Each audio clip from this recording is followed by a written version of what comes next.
நற்செய்தி வாசகம். தூய மத்தேயு எழுதிய நற்செய்தி வாசகம் 23ஆம் அதிகாரம் 1 முதல் 12 வரை உள்ள இறை வார்த்தைகள்.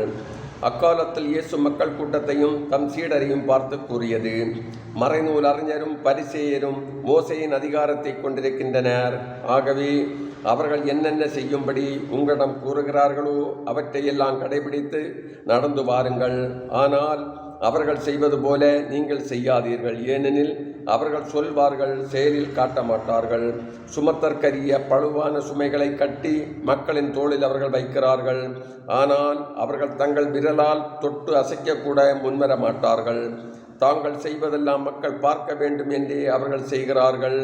தங்கள் மறைநூல் வாசகப்பட்டைகளை அகலமாக்குகிறார்கள். அங்கியின் குஞ்சங்களை பெரிதாக்குகிறார்கள். விருந்துகளில் முதன்மையான இடங்களையும் தொழுகை கூடங்களில் முதன்மையான இருக்கைகளையும் விரும்புகின்றார்கள்.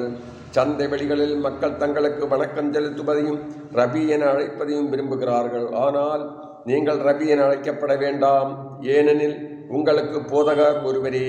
நீங்கள் யாவரும் சகோதரர் சகோதரிகள். இம்மண்ணுலகில் உள்ள எவரையும் தந்தை என நீங்கள் அழைக்க வேண்டாம், ஏனெனில் உங்கள் தந்தை ஒருவரே, அவர் விண்ணகத்தில் இருக்கிறார். நீங்கள் ஆசிரியர் எனவும் அழைக்கப்பட வேண்டாம், ஏனெனில் கிறிஸ்து ஒருவரே உங்கள் ஆசிரியர். உங்களுள் பெரியவர் உங்களுக்கு தொண்டராக இருக்க வேண்டும். தம்மை தாமே உயர்த்துகிறவர் எவரும் தாழ்த்தப்பெறுவர், தம்மை தாமே தாழ்த்துகிறவர் எவரும் உயர்த்தப்பெறுவர். இது கிறிஸ்து வழங்கும் நற்செய்தி. கிறிஸ்துவே உமக்கு புகழ்.